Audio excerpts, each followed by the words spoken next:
Let's see what's in my sound bag.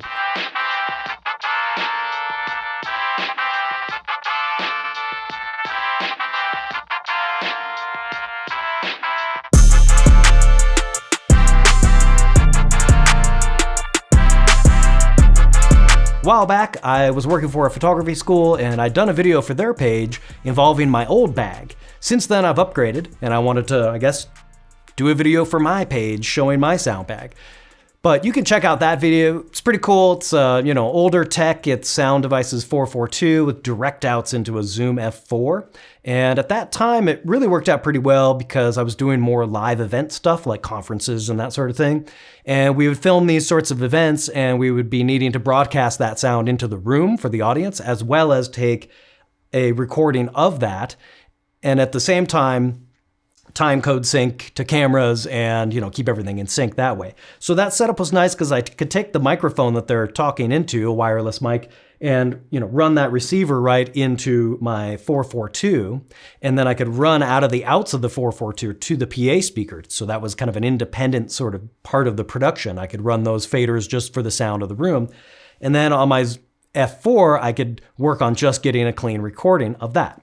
So it was a nice setup. However, because of it being sort of, a double unit mixer and recorder sort of setup, I then needed, to start adding wireless, and you get into IFB and hops and antenna and all that, and all of a sudden your kit is a little too big to run and gun. As I got further into doing sound and started getting called by other filmmakers to do sound for them, I needed a kit that could do all the things, but wasn't like this huge, heavy brick, right? Something that had a lot of capability. So I went with, I've got this KTek bag, and I got a Sound Devices MixPre 10.2, and I've got two Lectrosonics receivers.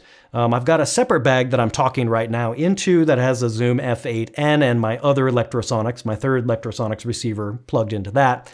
That's for, interviews and other things. It's kind of my backup bag just in case all of a sudden I'm like, oh no, something went down with this kit. I can pull my other bag and build it quick and be going again. But I definitely prefer the Sound Devices over the Zoom F8N. Especially, I find their sound to be, pretty comparable, but I really don't like mixing on the Zoom products versus I really prefer mixing with the faders on the Sound Devices. And I'm pretty sure other sound device users would probably concur with me about that. Who knows? But, the Zoom F8N is a pretty sweet little backup rig, times that I need that sort of thing. Continuing on, I've got my time code set up here. I've got the Ultrasync, and it's taking time of day from the mixer recorder, and then it's sending wireless out to my other Ultrasyncs that are attached to camera. I can fire this puppy up. I've got everything powered off of an Audioroot power distro, powered by these Audioroot eSmart lithium batteries, which are pretty nice. And I can power by IFB, which is Lectrosonics LT. This is in block 22. I've also got a Sennheiser in G-band for camera hop, so I can send sound to camera, as well as an antenna distro on the front. Now, with sound bags, you might be saying, oh, why does he have his antenna distro on the front? I'm still kind of getting the configurations right. I had an Orca bag previously and just recently got this KTek, which I really like. But it's, it's that game of trying to get everything fit together in all the right spots. I think if it was raining out, it might make me nervous having my antenna distro on the outside like this. But, if I got a rain cover going, I'm probably okay. It's really like some people get these distros I've seen at the bottom of the bag. I might switch it out where I have my battery on the outside and, get a pouch for it out here and then try to get this fella inside this pouch. It's like this game of constantly rewiring things. You take the bag on a job, see how things go, and maybe you decide you need to move things around. Maybe I'd want my IFB over on the side, that kind of thing. I keep nestled down here just some of my wires. I've got a couple of these kits. Number of wires, some DPA, some Sanken mics, a bunch of stickies, my lav bullet, some mounts. That way I can wire somebody up quick. Off on the right-hand side here, I've got this XLR cable, a little pigtail, so I can pop it into the boom real quick and then be booming the scene. I keep that hanging out, and that runs across the bag on the back into my channel 1 in the mixer recorder. Got my remote audio pilot headphones.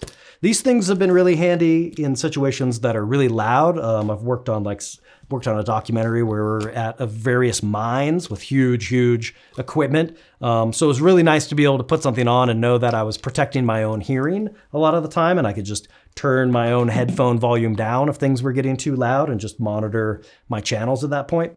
We've got these Betso bat wings for antennas, and a lot of the work I do in my area, since I live in a rural location, there's a lot of stuff that happens where talent might be, getting in a truck and driving off, and producer director still wants to hear their conversation and things like that. Or maybe we're really far away, getting a really long shot, and they want to be capturing that. Or just scenarios where they've got a lot of garments on, and I want to try to get as much, I want to try to receive as much of that signal as I possibly can. They've been really great for range. I find it, other tests that other mixers have done, I would concur, probably about 30% extra range with these antenna versus whips. And I think that's fine. There's drawbacks. Obviously, you got to have antenna distro, takes more power. You got these paddles on the front of your bag. So if you're trying to get in on talent and adjust their wire, it's not that easy because these are in the way. So there's a lot of finagling of, this sort of contraption to kind of get them out of the way. That sort of thing. That and just, there's a sense that maybe there's some fragility to that. But so far I've had really great luck with these, and I've enjoyed their performance. And, there might be times I switch them out and put whips on my receivers. That's fine. Cool part about the Sound Devices Mix Pre 10, these other professional mixer recorders versus, some other just cheapy prosumer stuff, is the ability to, name my tracks. So I can come to my channel 1 and I can tell it track name, and I can name it. In this case, it's my boom. I can come to 2, and if it's talent, Randy is out there, okay? 3, Seth, he's somebody else, one of the other people on set. Jen, okay, the other person out there. And so as I'm wiring somebody up, I'm taking note, okay, my channel 2, this is where they're gonna go. I can name that particular track. I can send out a sound report, send that to post, and then they can see, oh, his channel 1 is boom, 2 is Randy, 3 is Seth, 4 is Jen. Cool, that's really helpful to know. I like to keep all of my tracks armed. And the reason for this is because when you pull up one of these files in a DAW, their track 1 and track 2 are going to be the left and right stereo mix, okay? Track 3 is going to be my boom. Track 4 is going to be my first lav mic. 5, 6, 7, 8, 9, 10 down the line. And so that way, what I'm handing over essentially is 10 tracks every time. And the ones I'm not using, I'm just going to mute out. There won't be waveforms on that track. They can look at my sound report. They'll know that there's nothing that's on that track. Though it might be armed, nothing's appended to it. Nothing's been recorded to it. Versus if I disarm a track, all of a sudden it moves tracks upwards. So all of a sudden, if I'm over here on 4, Jen, and if I were to disarm Seth, Jen now is going to move up a track. And that can be really confusing for post. I try to avoid that. I don't want post-production to be completely confused over what track is what track as they're looking at my files. And the course of a show, if I'm giving them for every single day 10 tracks, and some are muted and some aren't, and audio's showing up on some and audio's not showing up on others, and it's appropriate to what's happening on camera, that's all that matters. So long as I remember to unmute. I don't want to be recording anything and all of a sudden discover, oh no, I should be recording that channel. So that's why they have it in red here, is to let you know what's going on. And I think that's a nice feature. These bags are pretty cool because I can unzip them quite a ways and get into it. If I need to get into different, plugging in different receivers to different channels, I've got more storage on the inside of the bag. The whole thing kind of zips apart. I used to have an Orca bag, but I wanted something a little more streamlined. You can see you can open these up and get into the side of the bag. And additionally, you can also get into the bottom of the bag. Open up the bottom in case I need to get to the SD card that's at the bottom of the bag.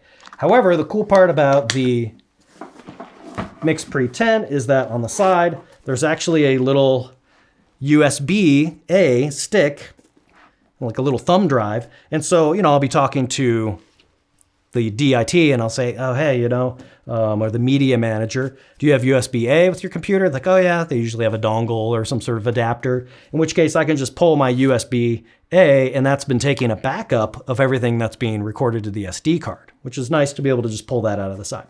633, 888, even like 664, 688, these other sound devices mixers have, CF cards or more recent ones, all SD cards, and I do believe that those are on the side, which is nice. Much easier access than trying to access everything through the bottom of the bag.